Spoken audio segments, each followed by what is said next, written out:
to Conscious Business Talks. It is great to be here this evening and frankly, any evening, but especially this evening because here we are in January. This is the second show this year. I think it's fabulous that we get to explore new ideas, look at old ideas from fresh eyes, and create something awesome together. Let me just make sure. Hey, Larissa, great to see you, love. Give me a thumbs up if you can hear me and I'm not talking to myself because I know I've done that before. Anyway, I know there's a bit of a lag, so I'll continue talking unless and until somebody tells me, okay, awesome, we've got thumbs up, we're good to go. Hey, Matt, great to see you too. Okay, so today I wanted to talk to you about perspectives and premises. And I wanted to talk to you as a business owner, as a human being, as a person who looks at all kinds of different perspectives and has conversations with people with different perspectives. And I like to think that I have and create an open space where we can bring different ideas, different perspectives, and listen to each other with respect. And entertain the idea so that we can actually see where we grow together looking at each other's perspective. So a few conversations since last we spoke got me to thinking, there is this tried and tested idea of divide and conquer. Have a problem that leads you to come up with the solution, but that solution is based on, we can't be transparent, we can't be honest about what we're trying to accomplish, so instead we have to present it in a perspective from a point of view that allows for easier digestion, and in doing so it's okay to do so using any means. And why not use the tried and tested divide and conquer, where it creates tension and friction amongst the parties in front of us, so their attention then is not on what is openly available to consider, and instead the distraction allows us to get to our goals sooner. And I'm sure that in your life you've also worked on different projects or trying to accomplish certain goals as a business owner, and what you are facing is that what you're trying to accomplish keeps getting sabotaged because somebody else's idea of success is based on the premise that in order for them to succeed, they have to keep you away from success in quotes, because whatever that idea, that particular goal is, as long as you can't get to it, then they would have a bigger chance of either getting to it or a bigger slice of the pie, however you want to slice it. Ooh, pun. Okay, so my thought in a particular set of conversations was, yeah, we know it works. Divide and conquer works. Sabotage, backstabbing, stepping on people can work. But what is the goal? Is the ultimate goal a transference of wealth from X group of people to X group of people, no matter what the cost, no matter whether it's sustainable and what kind of experience it creates in and around you? And what is the aftermath? What is the legacy we're leaving behind with that kind of perspective?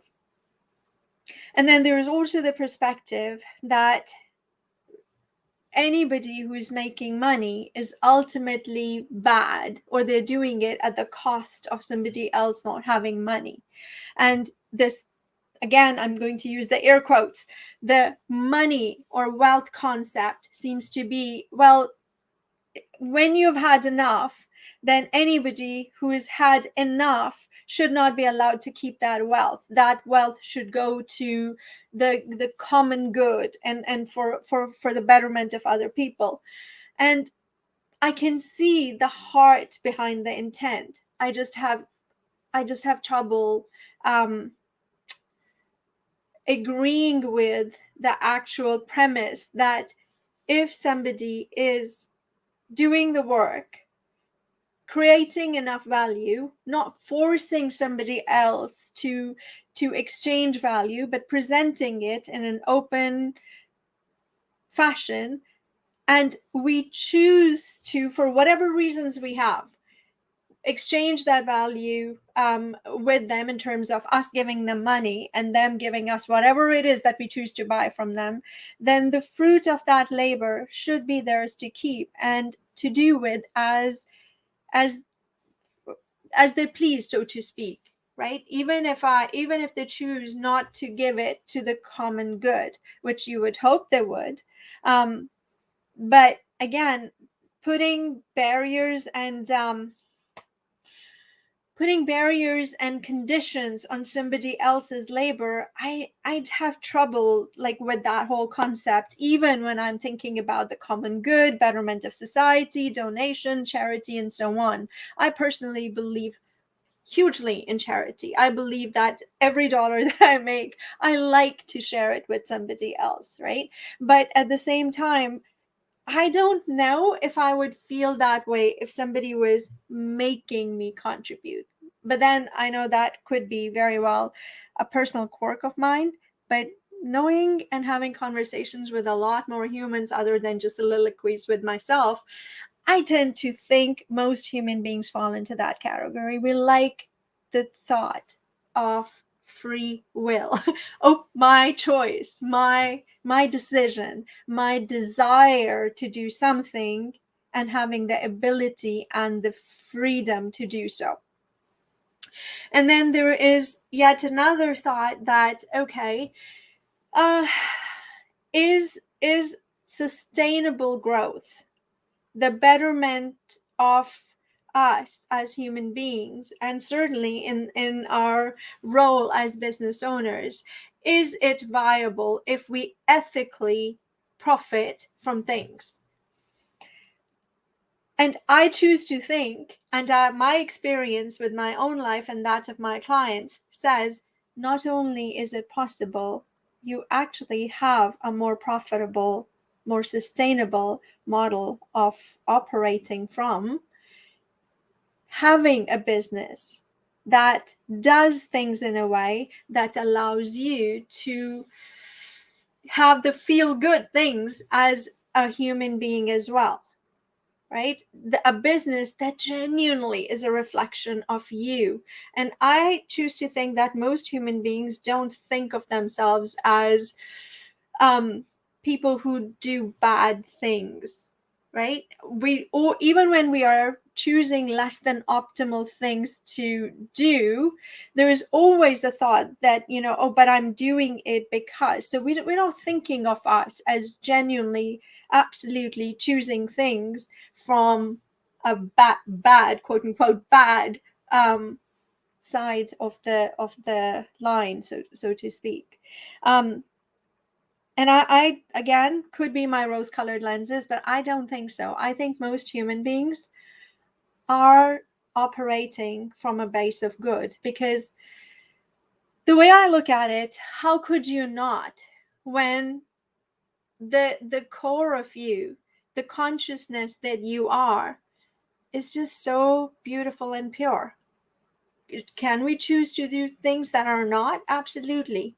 But that is a distance from the purity, the amazingness of who we are. And that's the gap where a lot of the fears and anxieties and a whole set of other negative emotions, they kind of step in and take place, because that central truth that you are, you're stepping away from that. That's how I choose to think about it. So those are the three different perspectives that I kind of had in different conversations, and I wanted to talk to you about that, because I'm like, the divide and conquer, that concept, yep, tried and tested, been done so many times in history. Wars and empires have been won doing that. But history keeps repeating itself for a reason, because that model doesn't tend to work. And even if we tend to hold on to power for X number of years or time or whatever, when we as humanity are looking back at that, it's not really remembered with a rosy, positive sentiment. So what did we actually accomplish? Because really, all of us, I don't think it comes as news to us that when we go, we can't actually take anything with us, but we certainly can leave things behind. Right?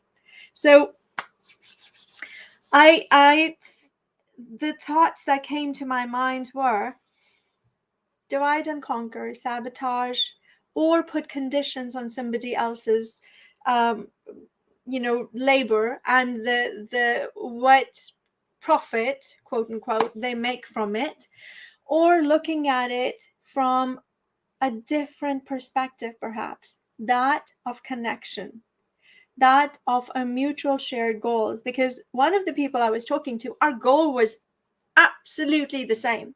We were looking at the same thing. We were looking at accomplishing the same end goal, so to speak. But our ways of looking at it and our ways of getting to it were remarkably different. One came from a position of and I say this from a place of love, because they agreed with me. It was coming from a distrust of the system, of the entities within the system, and of, I dare say, of human beings in general, right? And the other perspective was that of trust, and not letting my internal bias color the opportunity that is in front, and perhaps allowing that the thought and the incredibleness of human beings as they are to come through, because I'm not stepping into the situation with presumptions from previous experiences that perhaps haven't gone so well. I'm not saying be blind and keep making the same mistakes. I'm saying judging before something or somebody has had a chance to actually come forth and see where things are going to go, right? So that place of connection, of trust, of love, and the perspective that accompanies is what I'm talking about, right? And it kind of seems, I think I've talked about it before, it kind of seems like, wait, how could these things possibly live in the business world? But they, in my world, that's where this springs from. It has to be the basis. It has to be the foundation, because otherwise, I don't understand how you could possibly have a common mission that people are invested in when you're divided within, when the face you're presenting is one thing, but the inside doesn't quite match it. Human beings subconsciously, where the wisdom of us picks up on that disconnect. So how is it that we would be able to have a mission that binds people together when your internal and external are divided? I'm going to take a look at the comments, because I can't wait to see what you guys are saying. Okay, so let's see. Larissa. Well, the whole global financial system is corrupt and harvesting masses, energy, and assets to siphon it from circulation. The financial system globally definitely seems to be in need of a fresh set of lenses, right? Because there is I think you'll agree that it seems to be based in a very old, archaic model. And I wouldn't even say this is just an old model, because in every era there are people who always, believe differently. But this is I think it's a broken model that says, there isn't enough. I must have this mountain of something for whatever reason, right? I need to be able to control and have the power. And yet over and over we have seen that doesn't tend to work so well. And whenever we continue propping up things that don't work and continue feeding it more fuel, eventually not only does it break, but the fall is that much greater, right? That is why most of the people work very hard all their life, but still in debt. Yes, you're absolutely right. But this is also where I ask genuinely and with true curiosity, is that fully only the system, or is it perhaps also looking at the system, the premises that contain us in small, limited spaces where it's really hard for us to break out of that debt or break out of that thing, right? Because I was listening to somebody and they were talking about, and this isn't an isolated case. I'm sure that you yourself, I don't know if you've experienced it, but I'm certain you know somebody who has, who seems to have everything materially that they possibly can accumulate and then some. But the joy that seems to be part and parcel of a life that's truly lived, that when you hear that thing that you can just see the vibrancy of the life this person is living, because frankly speaking, a life lived like that is inspirational. You don't even have to say anything. People who come in touch with you want to be near you. They want to be like you. They are inspired to create that same experience in their life and around them. And it doesn't even have to be something you actually preach at them. They just do, because you, and I say this word, it's kind of funny to say this word in today's days, so to speak, but you are contagious. You, as a human being, the vibrancy that's you, the joy that bubbles out of you because of the life you're living and the way you're living it, is just contagious. And yes, I do believe it's changing. I do believe that there is a desperation in the old model to want to cling to it, to cling to itself, to control, so that it doesn't get broken or changed. But I believe that the consciousness that we are, there is more and more of an awakening of it. So that desperation is that much more intense, because we as human beings want a different experience. We want a better experience. I don't want to just work. I want to feel that my work is doing something. Otherwise, it's just, I know I'm talking in color, but literally to me, it's such a drab, gray existence. There's just, I am not attracted to it. And I know, listening to people and people quitting their jobs, not replying for new jobs, that's a thing. It's not just because of the lockdowns and the pandemic. It's because of a true desire for a different experience. We want more than just work. And why not?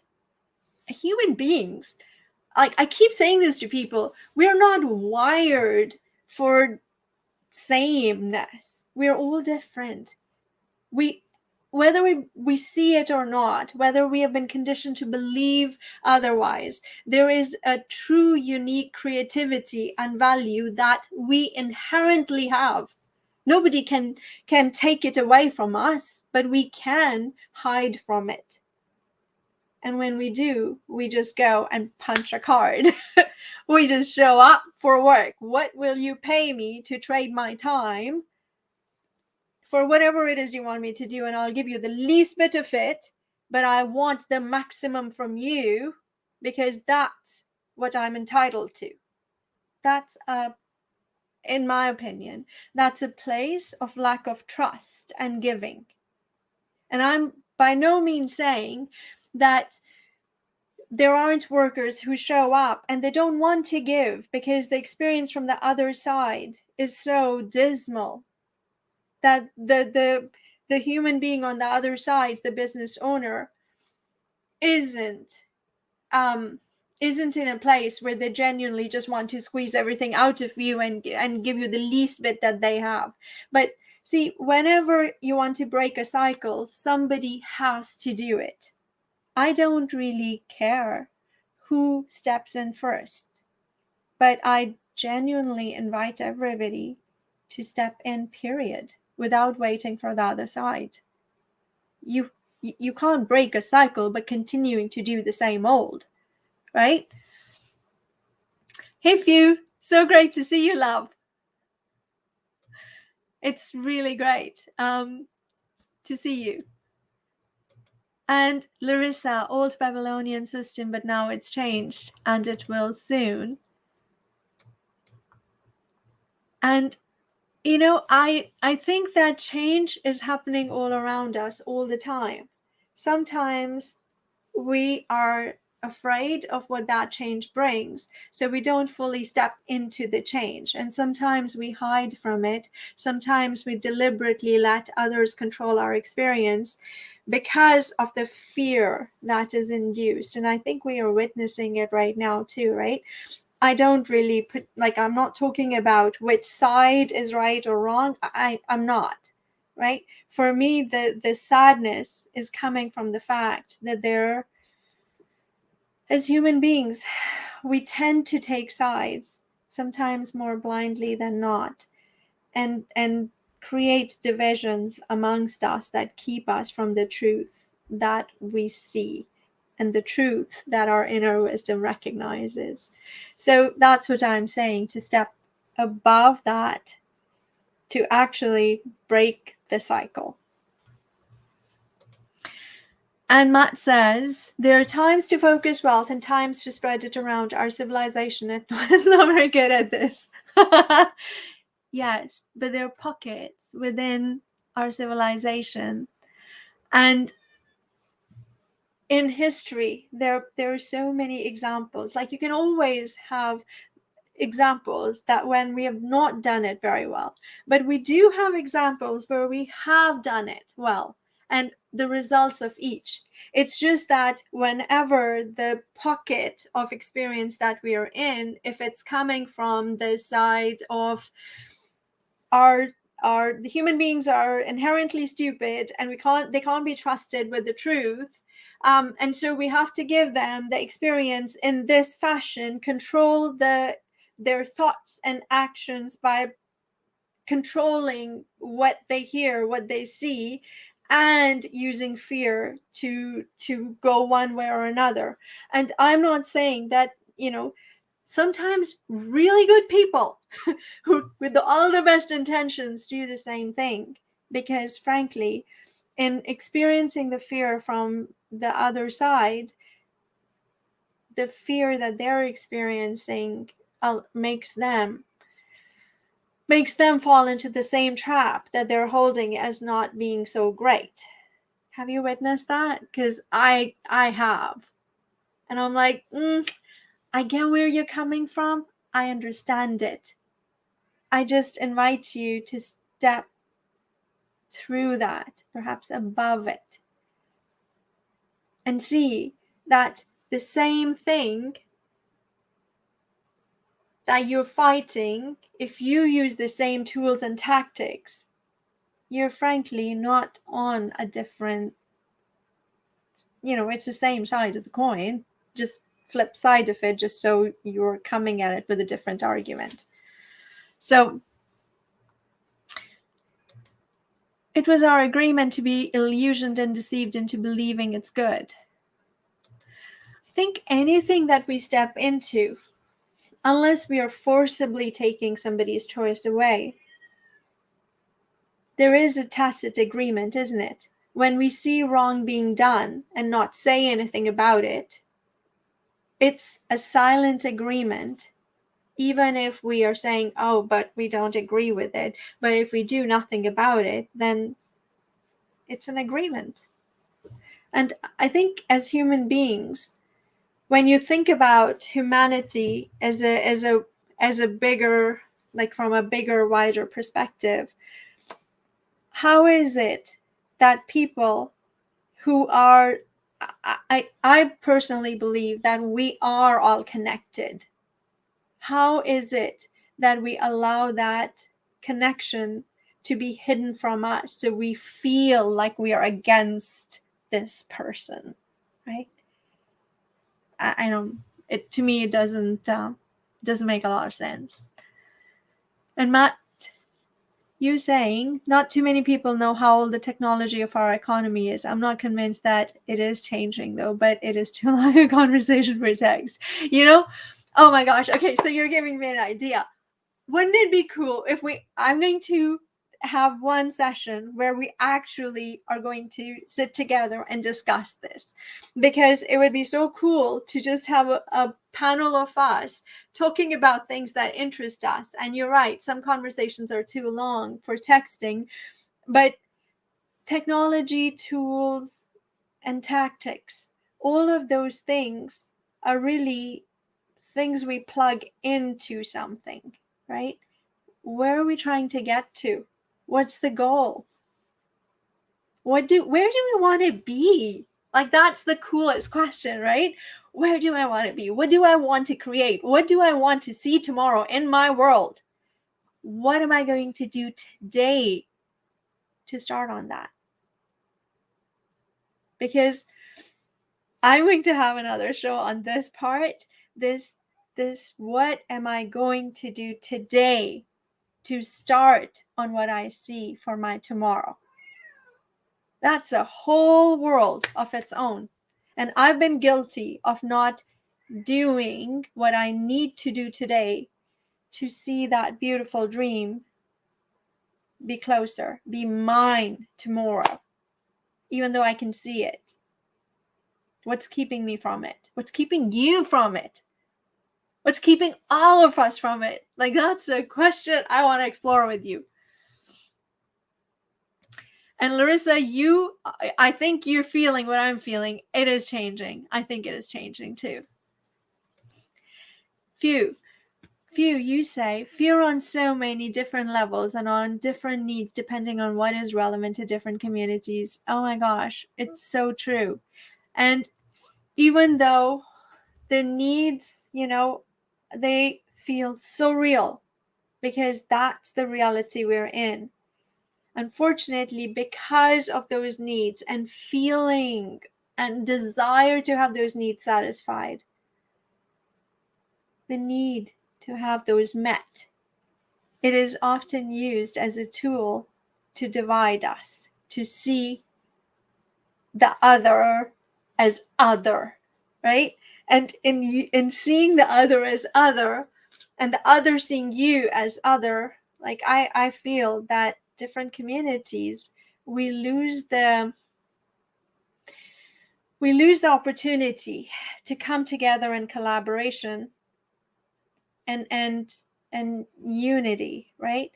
Isn't the solution a whole heck of a lot easier when people are thinking of a common goal, as opposed to, if you have it, I can't have it, and you don't need it because, see, I am better, so I must have it. You can wait. Like, all of that just not only divides us, but I find it actually keeps us from the opportunity that is there for us in the first place. I don't know what the continuation of this life after this life exactly looks like. I won't know until I'm there. I can have guesses, I can have pretty good idea, I can base it on what I learn, but really, until you're there, you don't really absolutely know. What I do know is that on that day when I am passing on, I don't want to think that what I left behind doesn't reflect anything of me being here in the first place in a way that lifts and contributes to humanity as a whole. If as a business owner I didn't create what I believe is my calling, and so much an inherent part of who I am, so that the lives that I touch continue creating the legacy that I started, if it doesn't show that I was here at all, if I didn't live my life in a way that is joy, and I'm not saying you can live in a constant state of joy in a way that there is no contrast. I mean, because there, without contrast, I don't even know, would I feel the joy the way it is? But I think it's just like levels of it, right? But when you know that what you're doing, well, it just completes you. For me at least, that is a feeling I want everybody to have. And I want us to create from that feeling. I want us to come together in that feeling. I want us to think about exchange and contribution and creation and value from that deeper feeling. Does that make sense? Okay. Few, you say, those thought leaders are amongst us. We often look outside to identify them. Oh, so true. So true. And a lot of times, and I just had this conversation with someone. I said, even though we know the truth and the wisdom is within us, we say it sometimes even in words. I know I'm inherently wise. The trust of that wisdom, the connection with that wisdom, and when we're seeking answers to go within first, that's not always the first step we take, is it? And that's where true candidness, true honesty within, like for myself, I am literally, oh my gosh, this is literally, it hit me last night, and I have to do a show on this, but to share it with you. And it's kind of, it's going to be hard for me to share it just because, holy crap, that's real. And I don't know if it's too soon and too much to share right now, but I think in terms of transparency, and hopefully that it causes someone else, one other person, anybody else, to maybe cross through and break through. I have to share that, but I literally had that facing off with myself yesterday, or I should say last night, and I was like, oh my god, that's a limit. That's a limit I created. Okay. So thank you so much for being with me today. I love the fact that you're sharing this time with me. I hope that this created some thoughts for you to take with you, and maybe have a discussion with somebody about it. But I look forward to seeing you here next Thursday at 8:30 Eastern Time. You guys have a fabulous day, fabulous evening, fabulous afternoon, wherever you are, and I'll see you next Thursday. Mwah!